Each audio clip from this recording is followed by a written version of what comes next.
Right, it's afternoon, everyone. So I put out that community post before, and it got a lot of attention. Sorry, I don't know that. Oh, again. So it got a lot of attention, obviously, because I don't think people knew.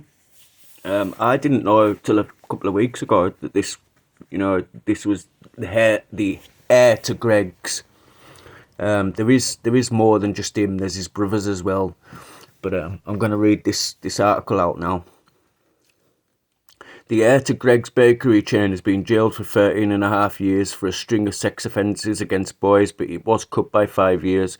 Colin Gregg, 75, from Gosforth, Newcastle, had denied 9 counts of indecently assaulting 4 boys aged between 10 and 14.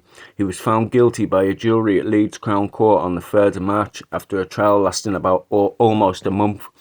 Judge Robin Myers branded him a sophisticated predatory paedophile who abused the position of something. Gregg had enjoyed great wealth, privilege and social standing and used that cloak of respectability. He said, "You were charismatic, inspiring teacher and mentor, and you used those attributes to groom boys and protect yourself." The assault began in 1963 and continued over a period of almost 30 years, during which Gregg was a teacher. He abused one child in a swimming pool and others were molested in a gym, his study or a car. The son of the founder of the Gregg's bakery chain has been a head teacher at the King's School Junior in Tynemouth, also taught at Durham School. He was sent for a retrial at Leeds after a He was sent for a retrial at Leeds after a jury in Newcastle failed to reach a verdict last year. A spokesman for the children's charity, the NSPCC, said the case gives hope to survivors of child abuse that they will be listened to if they speak out. Gregg's victims have shown incredible bravery in reliving their ordeals. A statement from one of the Gregg's victims, released by Northumbrian Police, said, "Mr. Gregg was a man who I had invested an enormous amount of trust and respect in. As an 11-year-old, my naivety and emotional immaturity meant that the only way I could resolve the dilemma was to assume that what had happened was my own fault. For many years, shame and embarrassment were easier to tolerate than the truth.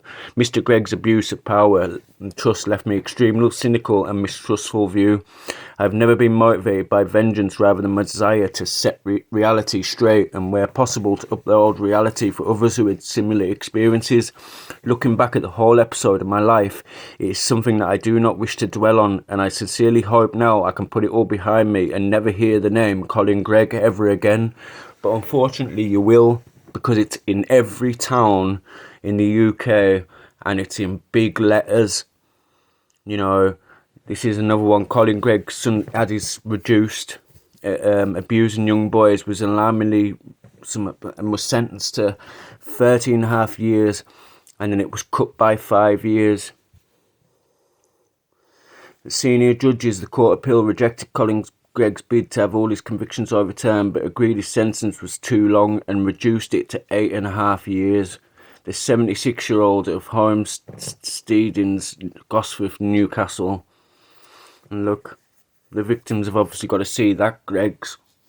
Now, I know this will probably get taken down, at some point, probably. Because I've noticed, there was somewhere before, there was a community post of Sky News, and they had something on it. It said something about somebody going into Gregg's for something to eat. And I put, we all do know who the heir to Gregg's is. And I had put why I was saying that, but that soon got deleted. And then other people have started putting, "Oh, I've Googled it. And then some people's putting, comments are being deleted. And a lot of people didn't know this. A lot of people didn't know who that Colin Gregg was. Gives people an informed choice, doesn't it?